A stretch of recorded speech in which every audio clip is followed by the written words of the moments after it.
మిత్రులందరికీ పేరు పేరున సామాజిక ఉద్యమ వందనాలు.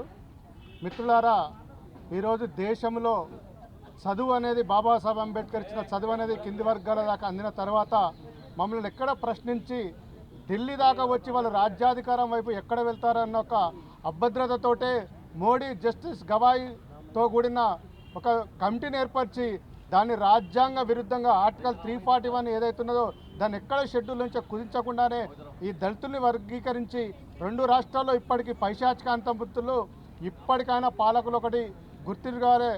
ఎక్కడనైతే మీరు అణచివేయాలనుకుంటారో అక్కంచేలే ఉద్యమాలు వస్తాయనే విషయాన్ని మాత్రం మీరు గుర్తెరగాలి. ఎక్కడైతే మీరు ఒక్కటే నిజానికి మీకు ఒకటే విషయం అయితే చెప్పి ముగిస్తున్నాం. మీరు ఎక్కడైతే చెప్పిందో ఉమ్మడి ఆంధ్రప్రదేశ్లో ఉమ్మడి తెలంగాణలో మాలాల్లో ఉద్యోగస్తులే ఎక్కువ ఉన్నారని చెప్పిండ్రు. కానీ మీరు వేసిన కమిటీ చెప్పింది అక్కడ మాదిగలే ఉద్యోగస్తులు ఎక్కువ ఉన్నారని. ఇక దీనికి అంతకంటే నిదర్శనం ఎక్కడ ఉండదు. ఇప్పటికైనా కళ్ళు మూసుకున్న పాలకులారా మాలలతో పెట్టుకుంటే చాలా ఇబ్బందులకు గురవుతారు. మేము ఈ రాజ్యాంగాన్ని కాపాడాలనుకున్న వాళ్ళము, ఈ రాజ్యాంగం లోపడే మేము హక్కుల కోసం పోరాడుతున్నాం. కాబట్టి రాజ్యాంగాన్ని విరుద్ధంగా ఉన్నటువంటి ఎట్లాంటి అన్యాయమైన చేసినా కూడా మేము న్యాయ పోరాటాన్ని కానీ ఉద్యమాలకు కానీ శ్రీకారం చుట్టి ముందుండి రేపు రాబోయే రోజులలో మాల హక్కులు ఏ విధంగా సాధించుకోవాలో మాకు తెలుసు. కాబట్టి అప్పటి వరకు హక్కుల కోసం మేము కొట్లాడుతూనే ఉండే తెలియజేస్తూ జై భీమ్.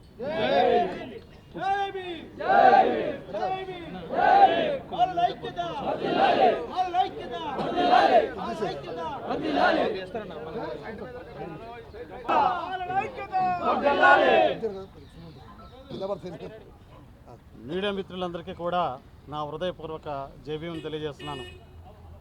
ఎస్సీ వర్గీకరణ అనేది ఆంధ్రప్రదేశ్లో కానీ తెలంగాణలో కానీ రాజకీయ కుట్రపూరితంగా మాలలను అణగదొక్కే విధంగానూ ఈ యొక్క ఎస్సీ వర్గీకరణ చేశారు. రాజ్యాంగ విరుద్ధంగానూ ఆర్టికల్ 341 దాన్ని వ్యతిరేకిస్తూ వీళ్ళ సొంత స్వలాభం కోసం ఒకరిని పక్కకు చేర్చుకుని ఉన్న వాళ్ళందరినీ కూడాను విలువ లేకుండా వాళ్ళ యొక్క రిజర్వేషన్ ఏదైతే ఉందో ఆ రిజర్వేషన్ను మొత్తం వాళ్ళందరికీ చిన్నాభిన్నం చేసి ఆ రిజర్వేషనే లేకుండా చేద్దామన్న ఆలోచనతో ఈ రాజకీయ నాయకులు కుట్ర చేస్తున్నారు. అక్కడ చంద్రబాబు కానీ ఇక్కడ రేవంత్ రెడ్డి గారు కానీ మేము ఒకటే చెప్తున్నాం, మాలలందరూ కూడా కదిలి దండోపదండాలుగా వస్తున్నాం. కబడ్దార్ జాగ్రత్త చంద్రబాబు, కబడ్దార్ జాగ్రత్త రేవంత్ రెడ్డి గారు. మీకు ఇదే విషయం చెప్తున్నాము. ఈ యొక్క కార్యక్రమంలోని మాలను ఎడబాటు చేసుకుంటే మీకు రానున్న రోజుల్లో కూడా మీకు అసెంబ్లీ నుంచి ఇంటికి పంపించే కార్యక్రమం చేపడతారని చెప్పి సందర్భంగా తెలియజేస్తున్నాను. ఇక మీదట తెలంగాణలో కానీ ఆంధ్రలో కానీ ప్రతి ఒక్కరు కూడా మాల అనుసంధానం అయినటువంటి ఉన్న జాతులందరూ అక్కడ కలిసి వచ్చి ఈ వర్గీకరణను వ్యతిరేకిస్తున్నాము. దీని మాత్రం ప్రతి ఒక్కరు కూడా వ్యతిరేకిస్తూ దీన్ని యథాతథంగా ఉంచే వరకు పోరాటం చేస్తామని చెప్పి ఈ సందర్భంగా తెలియజేస్తున్నాం. జై భీమ్. జాతీయ ప్రధాన కార్యదర్శి ఒకటే సింగిల్ వాయిస్. జాతీయ ప్రధాన కార్యదర్శి బై రమేష్ గారు లాస్ట్ వాయిస్. ప్రింట్ మరియు ఎలక్ట్రానిక్ మీడియా సోదరులకు తెలంగాణ ఆంధ్రప్రదేశ్ రాష్ట్రాల నుంచి మాలమాల తరఫున మీకు కృతజ్ఞత తెలుపుతూ జై భీమ్ తెలియజేస్తున్నాం. ఈరోజు 25వ తారీఖున జాతీయ మాలమాలడుగా ఈరోజు ఉభయ రాష్ట్రాల నుంచి వచ్చినటువంటి మా మాల సైన్యంతో మీ దృష్టికి తీసుకొచ్చే అంశం ఏంటంటే 2 రాష్ట్రాలలో ప్రధానమైన సమస్య ఎస్సీ వర్గీకరణ. ఈరోజు బాధితులుగా మేము 2 రాష్ట్రాల నుంచి పెద్ద ఎత్తున ఇక్కడ రావడం జరిగింది. రాజ్యాంగ విరుద్ధమైనటువంటి ఎస్సీ వర్గీకరణను తీసుకొచ్చి ఈరోజు ఆంధ్రప్రదేశ్ తెలంగాణలో చేయడం అనేది ఎంత బూటకమో ఒక్కసారి మీరు అందరూ ఆలోచించవలసిందిగా కోరుతా ఉన్నాం. ఒకవైపు 6-7 నెలల నుంచి ఎస్సీ వర్గీకరణ తెలంగాణ అయినప్పటి నుండి ప్రాక్టికల్గా చూస్తే గతంలో అందరికీ సమానంగా ఉద్యోగ అవకాశాలు, ఉపాధి అవకాశాలు, విద్యా అవకాశాలు అనేక అంశాల మీద అందరికీ సమానంగా జరిగేది. వర్గీకరణ సూత్రం దాని ఉద్దేశం ఈరోజు పాలకులు చెప్తున్నటువంటి ప్రధానమైనటువంటి అంశం ఏంటంటే వర్గీకరణ వస్తే సామాజిక న్యాయం జరుగుతుందని చెప్పి చాలామంది చెప్పడం జరిగింది. మేధావులు, పార్టీలు, ముఖ్యమంత్రులు, మంత్రులు. మేము అంటున్నాం, తెలంగాణలో ఒక ఉదాహరణ తీసుకుంటే గత 10 నోటిఫికేషన్ల నుండి ఉద్యోగాలలో ఏ ఒక్క చోటైనా ఒక్క నోటిఫికేషన్లో మాలలకు అంటే group 3 SC group 1, group 2, group 3 అని చెప్పి తెలంగాణలో వర్గీకరణ చేశారు. గ్రూప్ 3లో ఉన్నటువంటి మాలల్ని అడ్వాన్స్గా ఉన్నటువంటి కమ్యూనిటీగా మామూలు ఇసుకమే 3వ గ్రూపులు వేసారు. ఈరోజు ఒక 5-6 నోటిఫికేషన్ నిన్న 5 రోజుల క్రితం ఇచ్చినటువంటి పోలీస్ నోటిఫికేషన్లలో కూడా ఒక్క ఉద్యోగం కూడా మాలలకు లేదు. శాతవాహన యూనివర్సిటీలో 24 గెస్ట్ లెక్చర్ పోస్టులు ఉంటే ఒక్క పోస్ట్ కూడా మారలు లేదు. పారామెడికల్ కావచ్చు, అదేవిధంగా అనేక విద్యా సంస్థలలో మాలలకు ఎక్కడ కూడా ఒక్క ఉద్యోగ అవకాశం, ఉపాధి అవకాశం, విద్యా అవకాశం కూడా లేదు. స్పష్టంగా ఈ 6 నెలల వర్గీకరణ జరిగిన కాంచి కనబడతా ఉంది.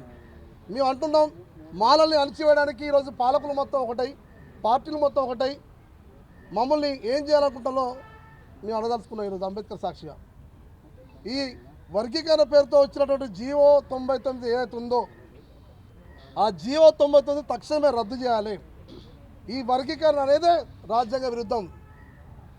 బాబాసాహెబ్ అంబేద్కర్ గారు ఇదంతా అంటరాని కులాలని చెప్పి వీళ్ళందరికీ ఒకటే కులంగా భావించి వీళ్ళని తీసుకుపోయి ఆర్టికల్ 341 వేస్తే ఈరోజు తీసుకుపోయి మనల్ని దాన్ని సవరించి సుప్రీంకోర్టు గైడ్లైన్స్ పేరుతోటి ఈరోజు మొత్తంగా ఏకపక్షంగా మాలల అభిప్రాయం కాదు, మాలని అణిచివేస్తూ తొక్కుకుంటూ ఇనుప కబంధాస్తాలతోటి, ఇనుప బూట్లతోటి తొక్కుకుంటూ ఈరోజు వర్గీకరణ చేస్తున్నారు. చేసిళ్ళు. మేము ఒకటే చెప్పాల్సుకున్నాం, ఈ సమాజంలో మాలల అవసరం మీకు లేదా? రాజకీయ పార్టీలలో మాలల ఓట్లు మీకు అవసరం లేదా?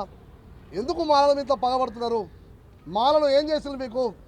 అనేక సామాజిక ఉద్యమాలలో మాలలు ఉండరు కదా, ఎక్కడ అన్యాయం జరగగా మాలలు ఉండరు కదా, తెలంగాణ ఉద్యమంలో మాలలు ఉండరు కదా, ప్రత్యేకాంధ్ర ఉద్యమంలో మాలలు ఉండరు కదా, సమాఖ్యాంధ్ర ఉద్యమంలో మాలలు ఉండరు కదా. అనేక ఉద్యమాలలో, ప్రజా ఉద్యమాలలో, ప్రజా పోరాటాల్లో మిలిటరీ తరహా తెలంగాణ గల్లీ నుంచి ఢిల్లీ వరకు మొత్తం మాలలే కదా ఉన్నది.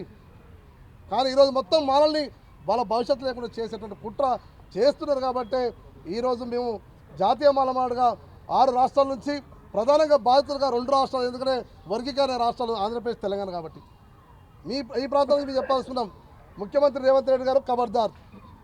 ఈరోజు ఏకపక్షంగా ఎవరి మెప్పు కోసం నువ్వు ప్రయత్నం చేస్తున్నావో గురు శిష్యులు ఒక్కరై ఈరోజు మాలల్ని అణచివేసే ప్రయత్నం చేస్తున్నారు. ఆంధ్రప్రదేశ్లో చంద్రబాబు కావచ్చు, తెలంగాణలో రేవంత్ రెడ్డి కావచ్చు.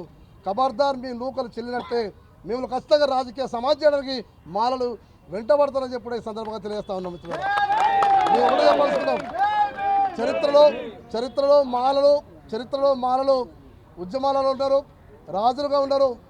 చరిత్రలో మాలలు గద్దెలెక్కించినట్లున్నారు. గద్దెలెక్కించినటువంటి మాలలకు గద్దె దించడం ఒక నిమిషం కూడా పట్టదనే విషయాన్ని కూడా స్పష్టంగా చెప్పడానికే ఈరోజు ఢిల్లీకి వచ్చిన విషయాన్ని గుర్తు చేస్తాం. మిత్రులారా, వర్గీకరణ అనేది కేంద్ర ప్రభుత్వ పరిధిలో ఉంది. దాన్ని రాష్ట్ర ప్రభుత్వాలు ఎటువంటి అంటే పారదర్శకత లేకుండా, సార్వజనికత లేకుండా, శాస్త్రీయత లేకుండా 2011 జనాభా లెక్కలు తీసుకొచ్చి ఈ 2020లో వర్గీకరణ చేసినటువంటి ఈ కుట్ర పూర్త అంశాన్ని ప్రజల దృష్టికి తీసుకుపోవాలని చెప్పి, ఈ కేంద్ర ప్రభుత్వం దృష్టికి తీసుకుపోవాలని చెప్పి మేము చెప్పడానికి ఈరోజు ఈ కార్యక్రమం చేస్తున్నామని చెప్పి తెలియజేస్తున్నాం. మిత్రులారా, తక్షణమే కేంద్ర ప్రభుత్వం ఈ పునఃసమీక్ష చేయాలి. ఏదైతే వర్గీకరణ మీద సుప్రీంకోర్టు ఇచ్చే గైడ్లైన్స్ ఏదైతుందో పరిశీలించాలని చెప్పి చేయమని చెప్పలే. శాస్త్రీయమైన ఆధారాలు మీ దగ్గర ఉంటే, నిజంగా అక్కడ వెనుకబడ్డ కులం ఎస్సీలలో ఎవరైనా ఉంటే వాళ్ళని ముందు తీసుకుపోయి అందరికీ సమాన అవకాశం ఇవ్వడానికి మీరు దాన్ని పరిశీలించాలని చెప్పింది తప్ప వర్గీకరణ చేయమని చెప్పలే ఎక్కడ కూడా. కానీ తెలంగాణలో అత్యుత్సాహ వర్గీకరణ చేసిళ్ళు, ఆంధ్రప్రదేశ్ చేసిళ్ళు, మా జీవితాలు నాశనం చేస్తున్నారు. ఖబర్దారని చెప్పి ఈ సందర్భంగా తెలియజేసుకుంటూ తెలంగాణ శాఖ నుంచి మేము ఒకటే చెప్తాల్సుకున్నాం, రేపు వచ్చే నెలలో జరిగేటువంటి ఏదైతే అసెంబ్లీ సమావేశాలు ఉన్నాయో అసెంబ్లీ ముట్టడికి జాతీయ మాలమాటగా మేము పిలుపునిస్తామని చెప్పి సందర్భంగా తెలియజేస్తున్నాం. మిత్రులారా, అందరూ సహకరించండి. ముఖ్యమంత్రి గారు కావచ్చు, పాలకులు కావచ్చు, మాల ఎమ్మెల్యేలు, మాల ఎమ్మెల్సీలు, మాల మంత్రులు అందరూ కూడా ఈ రోస్టర్ మీద కూడా ముఖ్యమంత్రి మెడలు వచ్చి ఈ రోస్టర్ జీవో 99 రద్దు చేసే విధంగా మీ పోరాటం ఉండాలని చెప్పి కోరుకుంటూ ఈ సందర్భంగా రేపు అంటే రేపు నవంబర్ 26 తారీఖున రాజ్యాంగ ఆమోద దినోత్సవం సందర్భంగా జంతర్ మంతర్ వద్ద రాజ్యాంగ హక్కుల సాధన సభ ఉంటుంది. ఎమ్మెల్సీ అద్దంకి దయాకర్ గారు కూడా ఇతర ప్రముఖులు అందరూ వస్తున్నారు. కాబట్టి మీరు అందరూ కూడా సహకరించాల్సిందిగా పేరు విజ్ఞప్తి చేస్తూ జై భీమ్, జై మాల. ఆంధ్రప్రదేశ్ శాఖ అధ్యక్షులు 2 నిమిషాలు. జై